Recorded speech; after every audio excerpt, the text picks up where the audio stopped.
श्रीगुरून् वैष्णवांश्च श्रीरूपं साग्रजातं सहगण रघुनाथान्वितं तं सजीवं साद्वैतं सावधूतं परिजनसहितं श्रीकृष्ण चैतन्य देवं श्री राधा कृष्ण पादान् सहगण ललिता शिविशाखान्वितांश्च यस्य प्रसादात् भगवत् प्रसादो यस्य प्रसादान्न गतिः कुतोऽपि ध्यायं स्तुवंस्तस्य यशस्त्रिसन्ध्यां वन्दे गुरुः श्रीचरणारविन्दं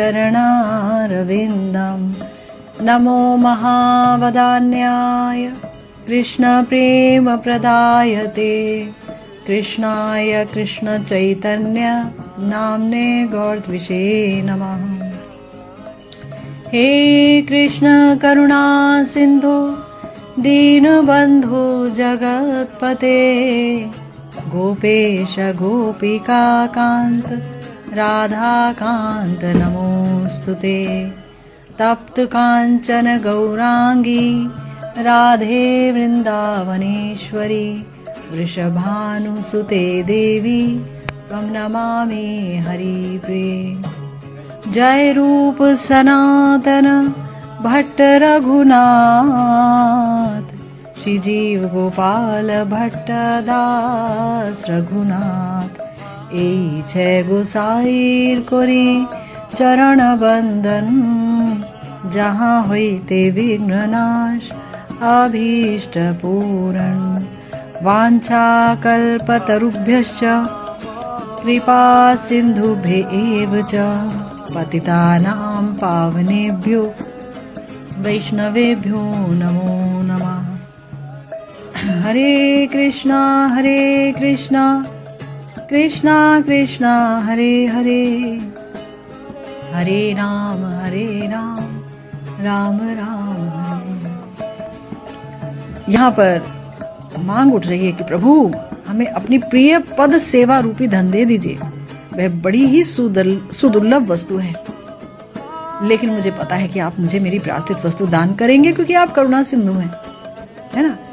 अब करुणा करने के लिए क्या श्री कृष्ण साक्षात आ जाएं, प्रकट हो जाएं? बोले नहीं नहीं नहीं नहीं, हम साक्षात की बात कह ही नहीं रहे हैं। हम ये कह रहे हैं प्रभु साक्षात कर दें तो बात ही अलग है, लेकिन अगर आपका कोई नाम भी सुन ले तो नाम के माध्यम से ही, क्योंकि नाम और नामी अभिन्न तत्व हैं, तो आप इतनी करुणा कर देते हैं कि नाम लेने वाला बदल जाता है। जितना हरि नाम करता रहता है उतना ही उसका चित्त मार्जित होता है और उतना ही वो आपको प्रेम करता चला जाता है।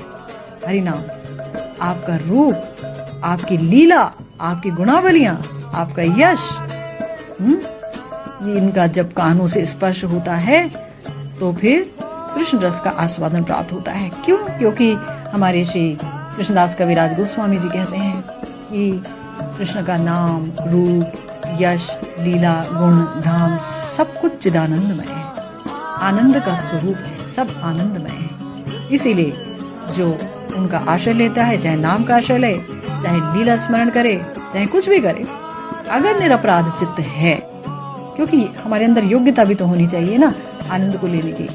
अगर निरपराध चित्त है तो जरूर जरूर आनंदित होगा और रसास्वादन से होगा ही।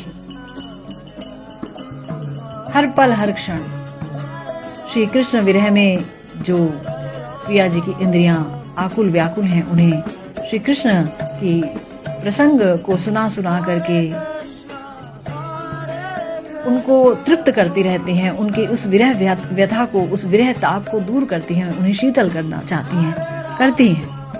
और विलास का जब अवसान हो जाता है प्रिय प्रियतम का, तो ये विलास भी कैसा है देखिए, ये कोई जागतिक विलास तो है नहीं। ऊपर ऊपर से क्रिया साम्यता दिखती है, अंदर तो कुछ है ही नहीं। वहां काम नहीं है, यहाँ काम ही काम है। यहाँ पर जड़ता को प्राप्त शरीर है ना। जड़ जो शरीर है वो जड़ को भोगना चाह रहा है और सोचता है कि ये यहाँ पर श्रृंगार रस है तो यहाँ है नहीं। ये बारंबार बताया, असलियत में जो श्रृंगार रस है वो है निष्काम, जहां जाकर कामदेव भी मत्था टेक देते हैं। प्रिया जी की स्वसुख वासना शून्य जो कृष्ण प्रेम है, जो भरपूर कृष्ण सुख के लिए उनकी आकुलता और व्याकुलता है, वही है वो दिव्य अनंग रस, कृष्ण सेवा। भक्ति का मतलब ही है कृष्ण सेवा, है ना। सर्वोपाधि विनिर्मुक्तम तत्परत्वेन निर्मलम ऋषिकेण ऋषिकेश सेवना भक्ति लक्ष्यते। अपनी निर्मल इंद्रियों से श्री कृष्ण की सेवा करना, और ये सेवा महाधन है उनका। अन्य भगवत राज्यों की बात ही क्या, माधुर्य राज्य वृंदावन में भी श्री कृष्ण की ऐसी रहस्यमयी प्रिय सेवा, महारसमय सेवा और किसी सेवक द्वारा नहीं की जाती। कि अन्य भगवत राज्यों की बात ही क्या, क्योंकि अन्य भगवत राज्यों में तो ऐश्वर्य ज्ञान रहित, यानी श्री भगवान के ऐश्वर्य ज्ञान रहित निसंकोच प्रीति है ही नहीं। वहां तो संकोच युक्त प्रीति है, क्योंकि सब भगवान को देखते हैं तो उनके ऐश्वर्यों को पहले देखते हैं, तभी भगवान समझ आते हैं, है ना। विभिन्न प्रकार के वैदिक ऋचाओं के द्वारा, विभिन्न प्रकार की वैदिक स्तुतियों के द्वारा उनकी उपासना होती है, स्तुति होती है, श्लोक आदि बोले जाते हैं। वहां पर प्राण से प्राण का संबंध नहीं है, क्योंकि जहां प्रेम होता है वहां प्रेमी चाहता है कि जिससे वो प्रेम कर रहा है उसे अपने हृदय से लगा के रखे। इतना अपनापन है, जहां अपनापन होता है, इस हद तक अपनापन है श्री राधा रानी में कि मान है, बताइए। तो ये जो ब्रजरस है ना, ये ब्रजरस, इस ब्रजरस में जिस प्रकार की सेवा आदि है, उस तरह की सेवा अन्य भगवत राज्य में किसी भी परिकर के द्वारा नहीं की जा सकती है। तो कह रहे हैं कि तुम अयोग्य होकर ऐसी गुप्त सेवा संपदा की कामना किस साहस से कर रहे हो। तो कह रहे हो तुम ही प्रभु करुणार निधि, प्रभु आप करुणा की निधि हैं। प्रभु का अर्थ है समर्थ। मैं असमर्थ हूं आपको पाने में, आप तो समर्थ है ना अपने आप को मुझे देने में। मैं असमर्थ हूं आपको पाने में, मैं अयोग्य हूं, आप समर्थ हैं। प्रभु का अर्थ है समर्थ। तुम अयोग्य दीन जन को भी सेवा देने में सक्षम हो। दीन जन की दुख, दुर्दशा और आरती से तुम्हारा चित्त विगलित हो जाता है, क्योंकि तुम करुणा के सिंधु हो। जिसमें करुणा होगी उसका चित्त तो द्रवित होगा ही। करुणा के लक्षण ही यही है। और अगर तुम करुणा के सिंधु हो तो तुम योग्यता अयोग्यता देखोगे नहीं। तुम क्यों देखोगे अयोग्यता? तुम तो उस माँ की तरह हो जो अपने शिशु की क्रंदन सुन करके उसे उठाएगी ही, वो कैसा भी हो, कैसा भी हो, हाथ पैर हैं कि नहीं है, आंख है कि नहीं है, क्या है कि नहीं है, तो भी अपने सीने से लगाएगी, उसे दूध पिलाएगी। तो ये तो एक जड़ माँ की बात है। तुम्हारे अंदर तो ममता ही ममता है जीवों के प्रति, तभी तो तुम अपनी उन गुप्त लीलाओं को यहाँ प्रकट कर देते हो। सोचते भी नहीं हो कि लोग क्या कहेंगे, तो भी प्रकट कर देते हो, कोई समझे ना समझे, तब भी इतनी करुणा करना चाहते हो सब पर कि कोई तो इस लीला की तरफ आकर्षित होगा, सुनेगा महत मुख से, तो मैं उसे तुरंत प्रेम दे दूंगा। तो करुणा के सिंधु हो तुम, मुझे सेवा दे सकते हो। इसके बाद कहते हैं कि श्री कृष्ण के परम मंगलमय यश और गुण लीलाओं के श्रवण से परमानंद प्राप्त होता है, साथ ही सभी के मनोकामना सिद्ध होती है। यानी श्री कृष्ण का जो परम मंगलमय यश है, गुण है, लीला है, अगर हम सुने, किसके मुख से सुनना चाहिए? तो सजातीय आशय स्निग्ध वैष्णव। बस ये तो एक बात देखनी चाहिए हमें। सब वैष्णव हैं, सबके चरण की धूल हमारे सिर आंखों पर, सिर माथे पर, लेकिन तथापि ये बात तो देखनी ही होगी कि हमारा जो रस है वही उस व्यक्ति का रस हो जिसके मुख से हम श्री कृष्ण की कथाओं का श्रवण कर रहे हैं। तभी वो छुएगा, हृदय को स्पर्श करेगा, है ना। और अगर कोई प्रोफेशनल व्यक्ति है तो वहां पर असर नहीं होगा। कथा तो अच्छी होगी, भगवान की कथा है, लेकिन वैसा असर नहीं होगा। कथा वो असर नहीं करेगी जैसा असर करनी चाहिए।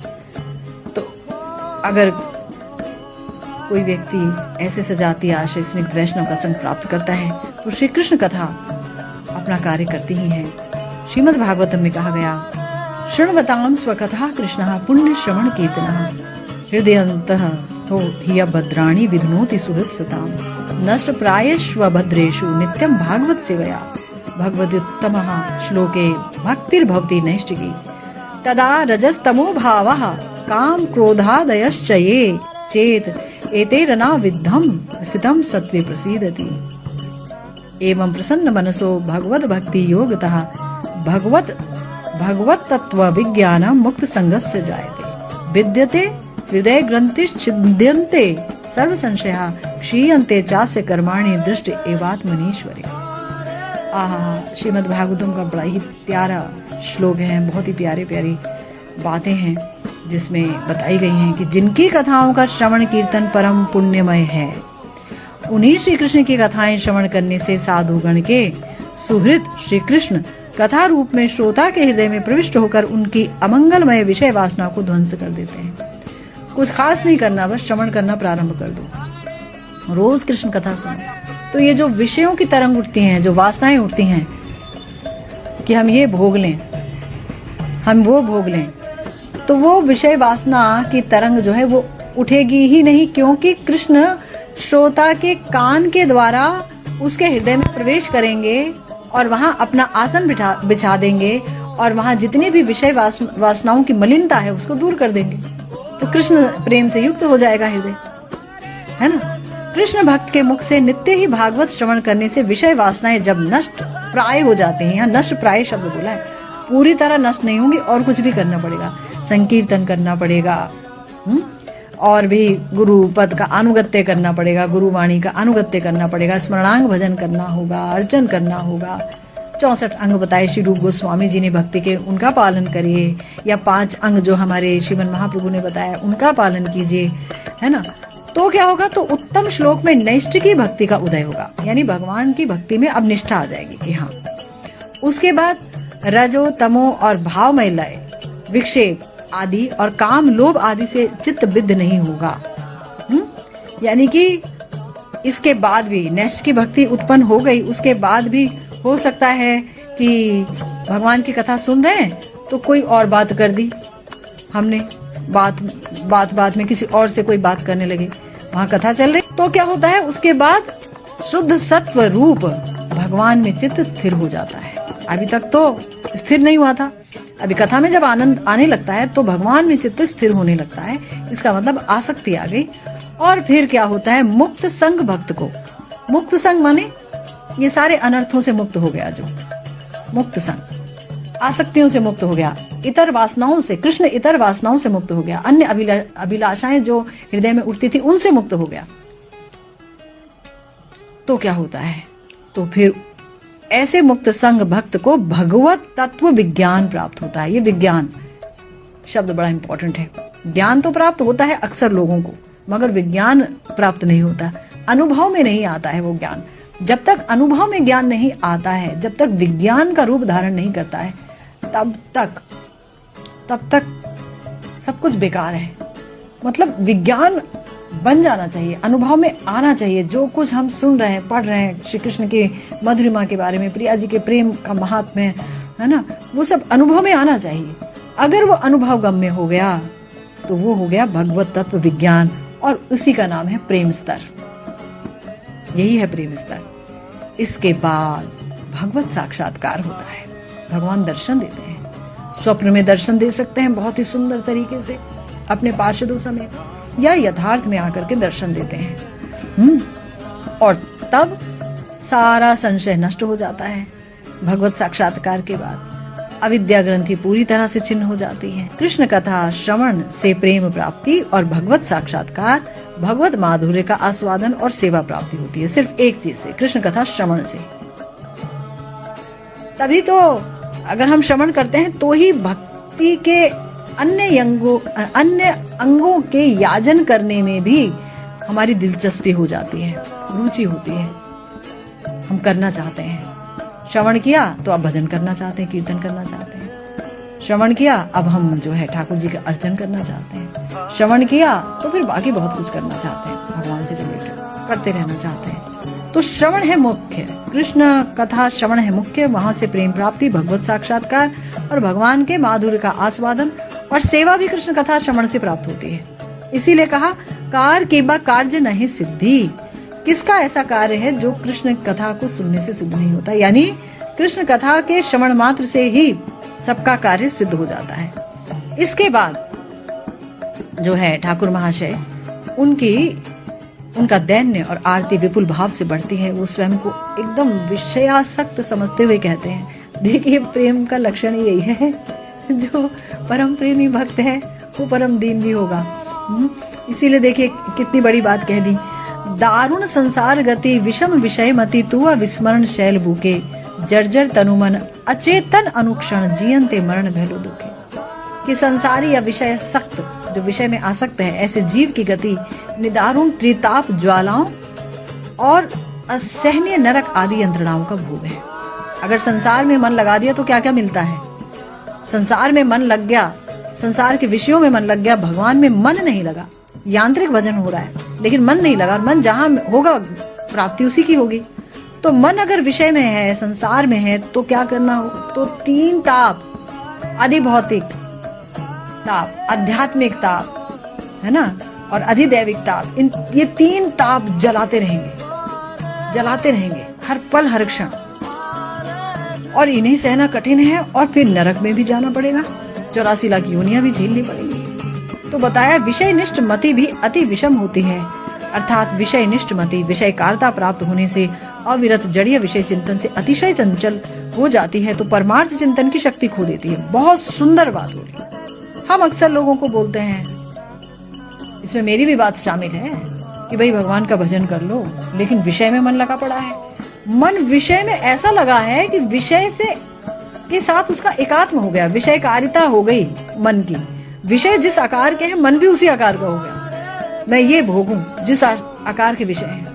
विषय में इतना निष्ठ हो गया ना मन, कि अगर उसे भगवान के भजन की बात करो कि तू भगवान का भजन कर ले, तो वो मन जड़ीय विषय चिंतन करता रहता सारा समय। मन का काम है सोचना, चिंतन करना, लेकिन मन की खुराक है विषय। मन खा रहा है विषय को, विषय भोग को खा रहा है।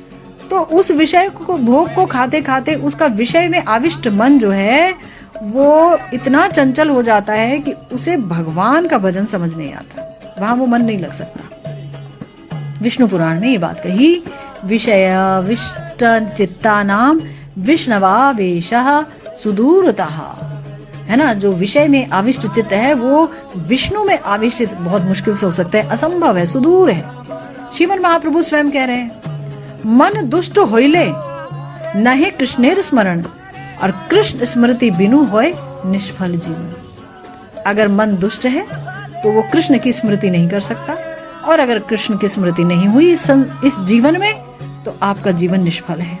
आपके जीवन से आपको कुछ नहीं मिला, नरक आदि ही मिलेंगे, है ना। जो कृष्ण बहिर्मुख जीव हैं, उन्हें कृष्ण विस्मृति जनित किसी दुख का अनुभव नहीं। अब हम ये कह रहे हैं कि अरे तेरा जीवन निष्फल हो गया, तूने कृष्ण को नहीं भजा। लेकिन जिसने कभी कृष्ण को याद ही नहीं किया, तो उसे क्या पता कि कृष्ण को भूलना एक बहुत बड़ा दुख है। ये तो उसे पता है जो आनंद के सागर में डूबा पड़ा है, वो देख रहा है बेचारा, उसको दिख रहा है। लेकिन जो ऑलरेडी भूल चुका है भगवान को, भगवान की तरफ कभी मुड़ा ही नहीं, उसके लिए क्या दुख है। वो तो अपना संसार को जो है भोगता जाएगा, संसार में पड़ा रहेगा, और उसके बाद नरक आदि चला जाएगा। उसे क्या पता कि मैं दुख में हूं कि सुख में। तो बताया कि वो देख रहा है सब कितने दुखी हैं, चहुं और दुखी है। अभी देखो ना, हम देख रहे हैं कि चारों तरफ कोरोना फैला हुआ है। देख रहे हैं कि नहीं देख रहे हैं? रोज सुनाई देता है 7,000 केस हो गए, 90,000 केस आ गए, यहाँ पर 1 आ गया, उस ब्लॉक में 4 आ गए, 10 आ गए। हम सोचते हैं हम बचे पड़े हैं, हमें कुछ नहीं होने वाला, हम अजर हैं, हम अमर हैं। ऐसा सोचते हैं आम आदमी, और वो पूरा आनंद ले रहा होता है, सुबह से लेकर रात तक अनइंटरप्टेड आनंद ले रहा होता है, वो अपना सो कॉल्ड पार्थिव आनंद। वो नहीं सोचता कि भाई मृत्यु आएगी, वो ये भी सोचता है कि कल मेरा सुनहरा होगा ही, मैं कल कुछ बनूंगा तो मैं ये करूंगा वो करूंगा। अरे करोगे कहां पर? World is not safe place to live. ये दुनिया अब कहां सुरक्षित है? कि ये जो कृष्ण विस्मृति है ना, ये सबसे बड़ा दुख है। और कृष्ण विस्मृति जनित किसी दुख का अनुभव होता अगर उसे, है ना, तो वो भजन पथ का आशय लेकर धन्य हो सकता था। जिन लोगों ने उस दुख की अनुभूति प्राप्त कर ली। देखिए, दिस इज कॉल्ड अचीवमेंट। ये एक प्राप्ति है, ये अचीवमेंट है कि कृष्ण के विस्मृति में जीवन बिताना। अगर किसी ने इसे दुख के रूप में ले लिया ना, तो उसका जीवन सफल हो गया। कि मुझे कृष्ण याद नहीं आते, कैसे हर पल हर क्षण याद आए, कैसे राधा श्याम सुंदर को याद करूं, तो समझ लीजिए जीवन तो उसका सफल हो गया। जर जर तनु मन अचेतन अनुक्षण जीवनते मरण भैलो दुखे। अंत में दीनता पूर्वक कहते हैं, मोहेनो अधम जने करो कृपा निरीक्षण दास कोरी राखो वृंदावने। हाँ राधानाथ, मुझ जैसा अधम कोई नहीं, अपने गुण से ही इस अधम पर कृपया दृष्टिपात करो। मेरे अंदर ऐसा कोई गुण नहीं कि जिसके प्रति तुम आकर्षित होकर मुझे देखोगे, है ना। कहां पड़ा हुआ हूं, कहां हूं मैं, संसार रूपी विषय सिंधु में गिरा पड़ा हूं। विषय वासनाओं से विद्ध है मन, कलिहत जीव हूं। अनेक विपरीत परिस्थितियां मेरे ऊपर सवार हैं। मैं चाहूं तो भी निकल नहीं सकता कि आपका भजन कर पाऊं अड़चन रहित होकर। तो बोल रहे मैं अधम हूं प्रभु, अधम ही हूं मैं, लेकिन आप निरीक्षण करो, मेरे पे दया करो, आप मुझे देखो, एक बार कृपा दृष्टिपात करो। जय जय श्री राधे श्याम, श्री गुरु निताय गौर सीतानाथ प्रेमानंदे, हरि हरि बोल।